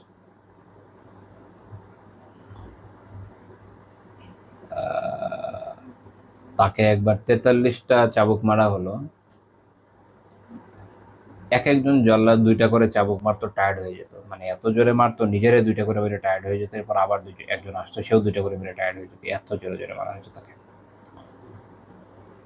ইমাম মালিক রাহিমাহুল্লাহ তাআলা পরীক্ষিত হয়েছেন। ইমাম লাইস রাহিমাহুল্লাহ তাআলা আজকে ওনার মাযহাব থাকতে পারতো দুনিয়াতে, বিলুপ্ত হয়ে যাওয়ার কারণ হচ্ছে উনি ইবনুল আশরাফ রাহিমাহুল্লাহ তাআলার সাথে হাজ্জাজ বিন ইউসুফের বিরুদ্ধে যুদ্ধে নেমেছিলেন, শহীদ হয়েছেন, ওনার লাশ পাওয়া যায়নি। এমন ইমাম পাওয়া যায় না যিনি পরীক্ষিত হন নাই। এটা তো মুমিনের শান। ইমান আছে, পরীক্ষা তো আসবে, কোনো না কোনো ফর্মে আসবে, এটা তো মুখ লুকানোর ব্যাপার না। আচ্ছা, আল্লাহ আলাম এরকম চিন্তা আমাদের কেন হয়েছে আমি জানি না, বাট এটা আমি দেখি অনেকে লেখেন, পড়ি, মাঝে মাঝে শখ করে।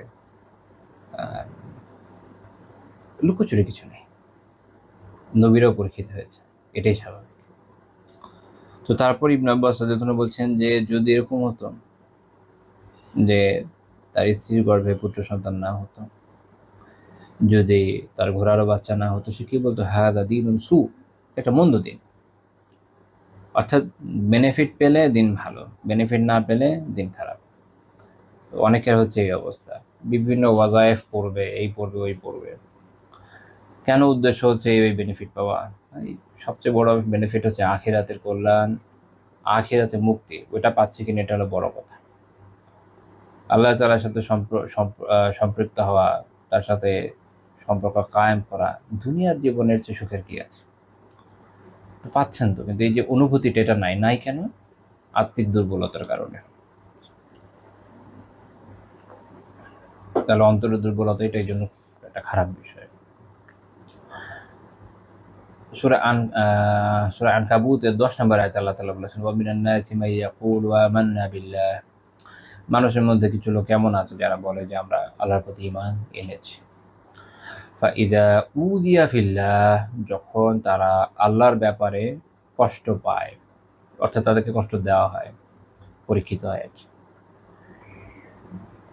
জাআলা ফিতনাতান নাসি কাযাবিল্লাহ, তখন তারা মানুষের নিপীড়নকে আল্লাহ তাআলার আযাবের মতো গণ্য করে। এর মানে কি একটু বলবো ইনশাআল্লাহ। তো এর মানে হলো এই যে দেখেন, ইহা থেকে বোঝা যায় যে ঈমান আনলে পরীক্ষিত হতে হবে। যখনই কষ্টটা মানুষ পায়, তখন অনেকের অবস্থা এরকম যে মানুষের দেওয়া কষ্টকে আল্লাহর আযাবের মতো খারাপ মনে হয়।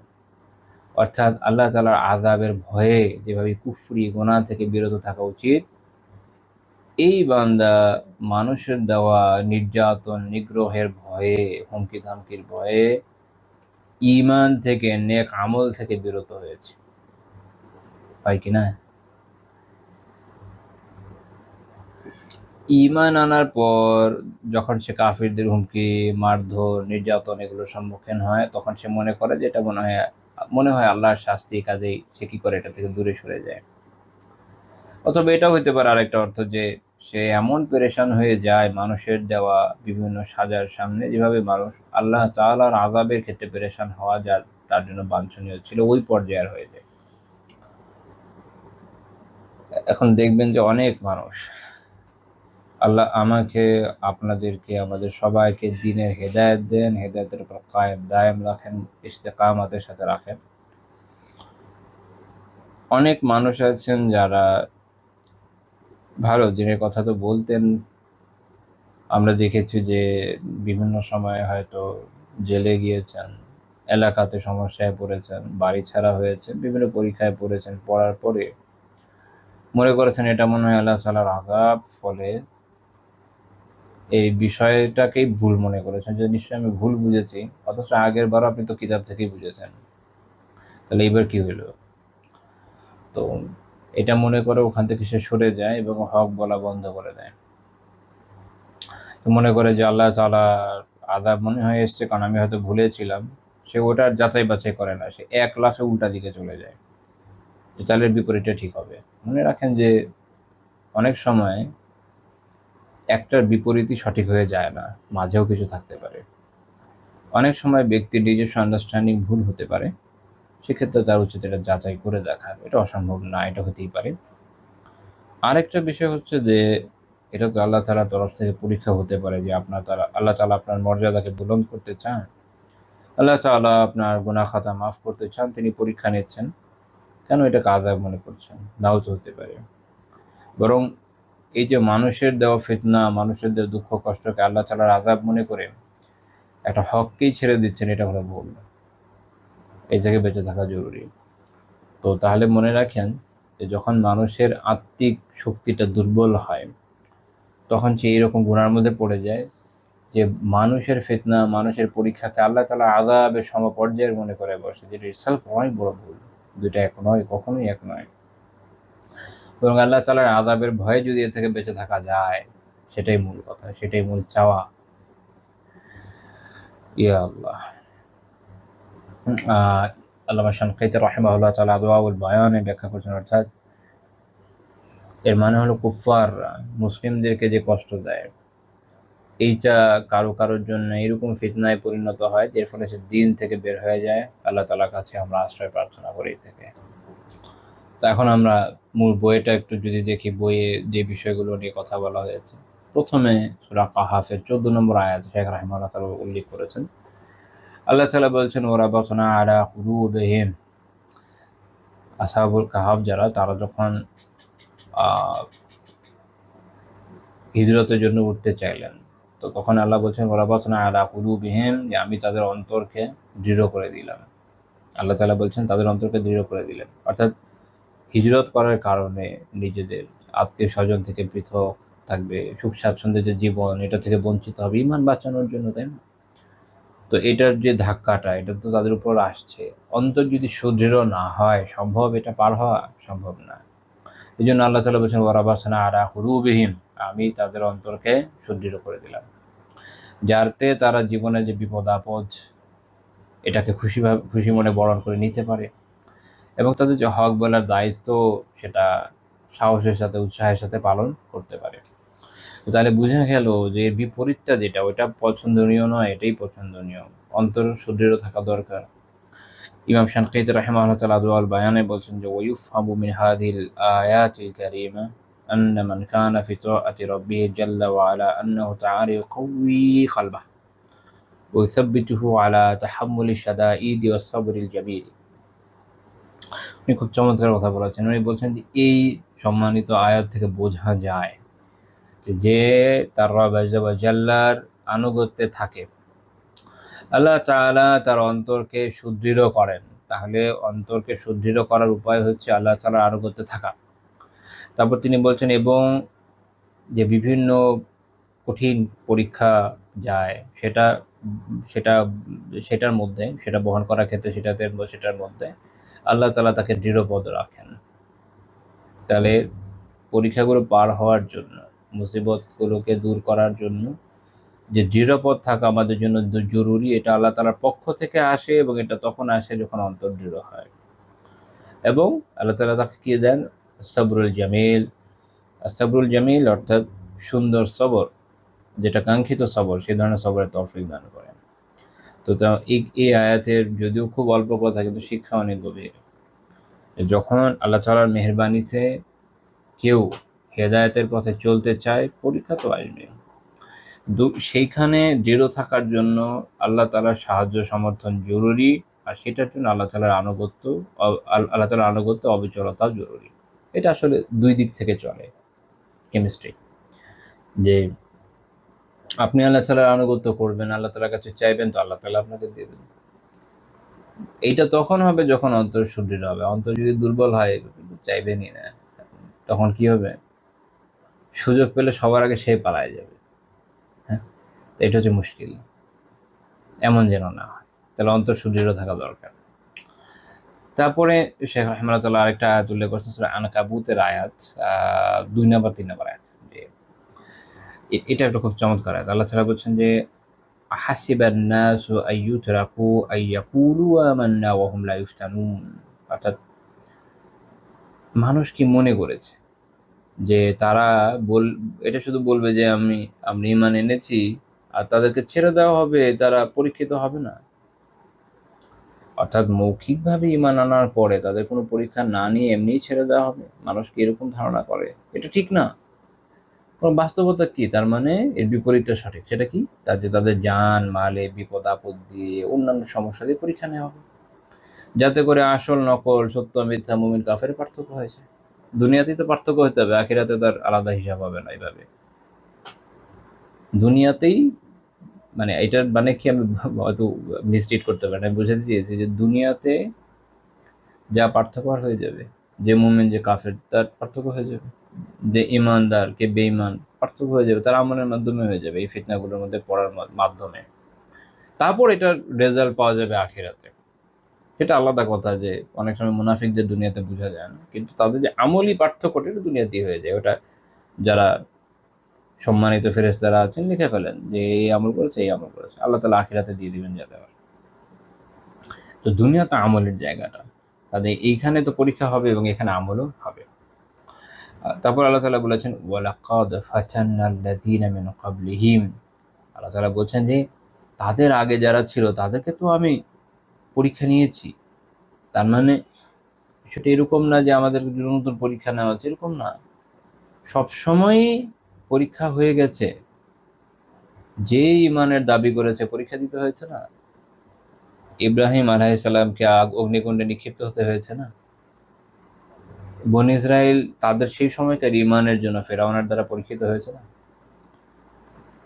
এরকম যুগে যুগে আসহাবে কাহাফের কথা বলেন, সূরা বুরুজে যাদের কথা আছে তাদের কথা বলেন, আসহাবুল উখদুদ, এরকম যুগে যুগে সকল নবী, সকল ইমানদার ব্যক্তিরা পরীক্ষিত হয়েছে। শুধু মৌখিক দাবির উপর ভিত্তি করে আল্লাহ তাআলা তো তাদেরকে এত বড় মর্যাদা দেন নাই, বরং ওই পরীক্ষাগুলো পাশ করেই আশা লাগে। এই জন্য আল্লাহ তাআলা বলেছেন যে কেন, ফালিয়া'লামান্নাল্লাহুল্লাযীনা সাদাকু ওয়া লায়া'লামান্নাল কাযিবিন, যেন আল্লাহ তাআলা অবশ্যই এর ফলে এর মাধ্যমে জেনে নেবেন মানে আমাদের সামনে স্পষ্ট করে দেবেন। আমরা তো জানিনি যে কারা সত্য বলছে এবং কারা মিথ্যাবাদী। এটা প্রকাশ হয়ে যাবে সবার সামনে, সবাই জেনে যাবে, আমলনামায় উঠে যাবে। তো এই জন্য আপনারা জানেন একটা প্রখ্যাত হাদিস আছে যে সাদ রাদিয়াল্লাহু তাআলা আনহু তিনি বলেন, ইয়া রাসূলুল্লাহ সাল্লাল্লাহু আলাইহি ওয়াসাল্লাম, মান আশাদ্দুন নাসি বালা, পরীক্ষার বিপদ আপদের দিক থেকে কে সবচেয়ে বেশি, মানে মানুষের মধ্যে কে সবচেয়ে বেশি বিপদে পতিত হয়? রাসূলুল্লাহ সাল্লাল্লাহু আলাইহি ওয়াসাল্লাম বলেন যে আল আম্বিয়া সুম্মাল আমসালু ফাল আমসালু ইউবতালা আল আবদু আলা হাসাবি দীনিহি, সবচেয়ে বেশি পরীক্ষা হচ্ছে কে? তিনি বলেন নবীগণ, তারপরে তাদের অনুরূপ, তারপর তাদের অনুরূপ।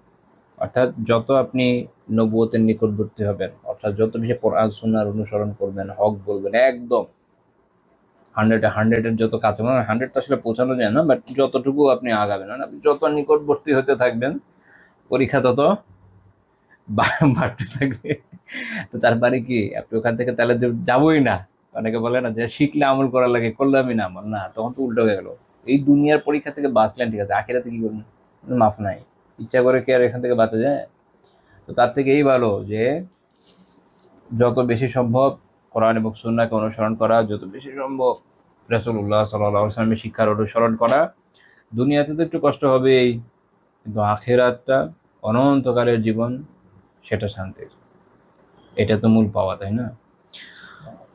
এবং তিনি বলেন যে ইউবতালা আল আবদু আলা হাসাবি দীনিহি, ব্যক্তি তার দ্বীনের অনুপাতে পরীক্ষিত হয়, বিপদে আপতিত হয় দিন অনুপাতে। যেমন দিন তেমন, যে অনেকে আমরা প্রশ্ন করি না যে আলহামদুলিল্লাহ দিন পালন করছি, কিন্তু দিন পালন করার পরে এই পরীক্ষায় পড়ছি, এটাই স্বাভাবিক, এটাই স্বাভাবিক। এটা তো মর্যাদা বৃদ্ধির বিষয়, গুনাহ থেকে বাঁচার বিষয়। আমি কিছুদিন আগে আমার কোনো এক আত্মীয়কে এটা নিয়ে বলছিলাম যে দেখেন যে আপনার কিছু টাকা আছে, আপনি একজন মুমিন বান্দা, হালাল হারাম মেনটেন করেন, আপনার জন্য খুব চিন্তার বিষয় যে ওই এত অল্প টাকাতে আমি কি করবো। মাঝে মাঝে পরিচিত ভাইয়েরা আছে, অনেক সময় কথাবার্তা বলেন। আমি মানে ব্যবসার বুদ্ধির দিক থেকে আমি খুবই বাংলা কি বলে একটা কথা আছে আমাদের ছোটবেলায়, একদম ল্যাবের ডিশ মার্ক, আমি জানি না এখন কি বলে, ধরেন মানে এত শব্দ চেঞ্জ হয়ে শব্দ শেখাও যায় না ওইরকম আর কি। ও আমাকে দিয়ে ব্যবসা যাওয়ার মতো না, ব্যবসায়িক বুদ্ধি আমার ভালো না। তারপরে এমনিতে মাসালার জন্য অনেকে কথাবার্তা অনেক সময় বলেন। তা আমি অনেক সময় দেখেছি যে যারা আলহামদুলিল্লাহ কষ্ট করে হালাল উপার্জন করছেন, অনেক ছোট ছোট অ্যামাউন্টের ইনভেস্টমেন্ট, বাট কি করবেন না করবেন অনেক সময় কথাবার্তা বলেন। অন্যদিকে এর থেকে অনেক ছোট অ্যামাউন্ট যাদের, তাদের এত চিন্তা হচ্ছে না কেন? হালাল আরামের চিন্তা নাই, একটা বেটিং অ্যাপ ডাউনলোড করে নেবে, বেটিং শুরু করে দিবে, এবং এটা এত বেশি ছড়িয়ে গেছে চারিদিকে বলে বোঝানোর মতো না। বা আরো অন্যান্য হারামের জায়গা আছে যেখানে ইনভেস্ট করা যায়। তো তাদের জন্য বিষয়টা তুলনামূলক সহজ কিনা? একজন মুমিনের জন্য টাফ, কিন্তু বেনিফিট অনেক বেশি। কত বছর বাঁচবো আমরা? ধরেন একজন খুব টেনে টুনে 100 বছরই বাঁচলো। জীবন ছোটবেলা থেকে নিয়ে আমার মনে 20-25 বছর পর্যন্ত একটু ধীরেই যায়। খেয়াল করে দেখেন যে এরপরে না এমন গতিতে আগায়, মনে হয় বন্যার স্রোতের মধ্যে দিয়ে এগিয়ে যাচ্ছে। কোন দিক দিয়ে সময় চলে যায় টেরই পাওয়া যায় না। এই দায়িত্ব করতে হবে, হেসে করতে করতে জীবন চলে যায়, খুব বেশি সময় থাকে না। তো এই সময়ের ইনভেস্টমেন্ট, কিন্তু রিটার্নটা দেখেন। আখিরাতের হিসাব বোঝার জন্য দুনিয়ার একটা হিসাব দিই। মনে করেন আজ থেকে 10,000 বছর আগে যে মরে কবরে গেছে, কত বছর তো আছে কবরে? 10,000 বছর। চিন্তা করেন কি বিশাল সময়। তো যদি আল্লাহ তাআলার মেহেরবানিতে উত্তম ভাবে এই দুনিয়ার জীবন কাটানো যায়, কবরের জীবন থেকে তো সুখ শুরু। হিসাব তো পরে, কবরের জীবন থেকে সুখ শুরু না? তো তাহলে চিন্তা করেন যে যদি আরো 1,000 বছর পরও কেয়ামত হয়, কথার কথা, এক্সাক্ট টাইম তো আল্লাহ ছাড়া কেউ জানে না, একটা বলছি আর কি বলার জন্য। মনে করেন 1,000 বছর থাকলেন কবরে, 1,000 বছর কতটুকু সুখ, জান্নাতের একটা পরিবেশ থাকলো কেয়ামত কায়েমের আগে। কম সময় তো না, 100 বছর ইনভেস্টমেন্টে, তাও তো ফুল নাই, বোধহয় নাবালক সময় ছিল। কেউ 100 বছর বাঁচলে একটা সময় এমন বয়সে চলে যায় কিছু খেয়াল থাকে না, এগুলো দুইটা হলো মাইনাস মাঝখানের সময়। আর যদি কেউ আল্লাহর রহমতে 60 বছর বা এরকম এর মধ্যে মারা যায়, তাহলে তো আরো কম। ইনভেস্টমেন্টের সময় কত আর রিটার্নটা দেখে, এটা হলো পয়েন্ট।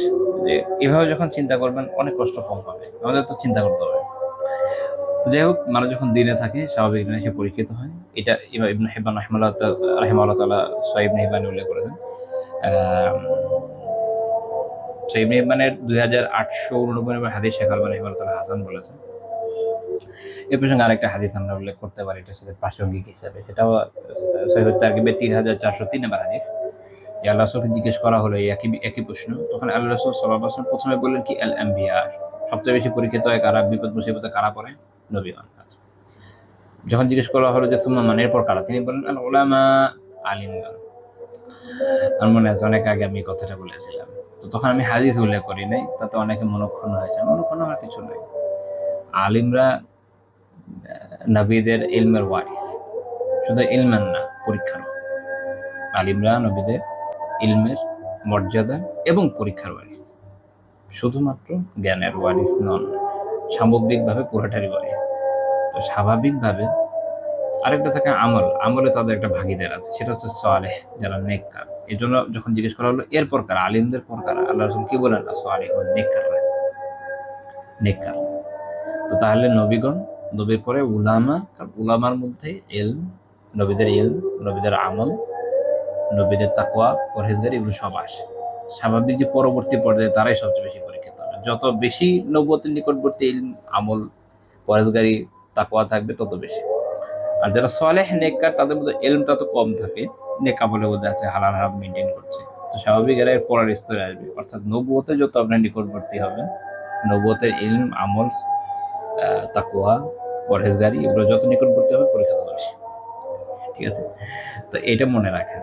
তাহলে দুনিয়ার জীবনটার যে আমাদের জীবন দর্শন, এটা পরিষ্কার হয়ে যাবে। আমরা কেন বেঁচে আছি বা আমাদের কি পেতে যাচ্ছি, এর বিনিময়টা কি আছে পরকালে, এটা আমাদের জন্য পরিষ্কার হয়ে যাবে। তো এই হাদিস সহিহ তারগিবে 3403 নম্বর হাদিস। তো আমরা আজকে আলোচনা এই পর্যন্তই রাখবো। আল্লাহ তাআলা তৌফিক দিলে আগামী দিন ইনশাআল্লাহ তাআলা এর পরবর্তী পর্যায় থেকে আলোচনা শুরু করব। তো আমরা আশা করি বুঝে গেছি যে আহ, আত্মিক দুর্বলতা বিষয়টা কেন খারাপ। অর্থাৎ এই বিষয়টা দেখেন যে এখন পর্যন্ত যে আলোচনা করলাম, আপনার মধ্যে যদি আলহামদুলিল্লাহ আত্মিক দৃঢ়তা থাকে, তখন আপনি বুঝবেন যে এই পরীক্ষা হতে যাচ্ছে, আপনি মানসিকভাবে দৃঢ় থাকবেন। আমি আত্মিক দৃঢ়তার বিষয়টা বোঝার জন্য অবশ্যই বারবার বলি যে সালাফদের জীবনী পড়েন, কারণ কোরআন এবং সুন্নাতে আপনি যেটা পাবেন সেটা হচ্ছে থিওরিটিক্যাল নলেজ, অ্যাপ্লিকেশনটা পাবেন সালাফের জীবনে। অর্থাৎ এই যে থিওরিটা, এটা কোনো কাল্পনিক থিওরি নয়, মানে হয় না কিছু বিষয় থাকে যেটা হচ্ছে তত্ত্ব, প্রায়োগিক বাস্তবতা নয়, হয়তো ম্যাথমেটিক্যালি প্রমাণ করা গেল যেটা একটা তত্ত্ব এবং এটা সঠিক তত্ত্ব। এখন এইটা প্রায়োগিকভাবে বাস্তবায়নযোগ্য কিনা, অনেক সময় এরকম একটা তত্ত্ব প্রায়োগিকতা পেতে অনেক সময় নেয়। কোরআন হাদিস শুরু থেকে প্রায়োগিক, সাহাবীরা যেমন তাদের জীবনে করেছেন, পরে তাবে তাবে তাবে তারপরে যে পড়াতে পারবেন ইমাম সাহাবী রাহমাতুল্লাহ সিয়াউল আলামিন নুবালায় বহু সময় পর পর্যন্ত, অর্থাৎ ওনার সময়ের আগ পর্যন্ত আলিমদের জীবনী নিয়ে যে আলোচনা আছে, আপনি ওই পর্যন্ত যদি পড়েন আপনি দেখবেন যে তারা তখন পর্যন্ত প্রায়োগিকভাবে এটাকে কিভাবে বাস্তবায়ন করে গিয়েছে। তো এই জন্য আমি বলবো যে অবশ্যই এখন সবার পক্ষে সম্ভব না। এটা একটা বাংলা সংক্ষিপ্ত সারে অনুবাদ হয়েছে সিয়াউল আলামিন নুবালা, নাম হচ্ছে মহৎ প্রাণের সান্নিধ্যে। আব্দুল্লাহ মজুমদার ভাই অনুবাদ করেছেন, ভালো অনুবাদ করেছেন, 5 খণ্ডে অনুবাদ করেছেন। এটা কিন্তু সংক্ষিপ্ত সার, মূল বই না। তো এটা পড়ে দেখেন। তো এটা পড়লে অন্তত যেটা হবে যে সালাফের জীবনটা দেখতে পারবেন, তখন বুঝবেন যে আচ্ছা প্রায়োগিকতাটা কীরকম এবং আত্মিক দৃঢ়তা আসলে কীভাবে থাকা লাগে। সালাফের জীবন যদি পড়েন, কয়েকটা জিনিস কমন পাবেন সবার ক্ষেত্রে। কী কী ছিল তাদের?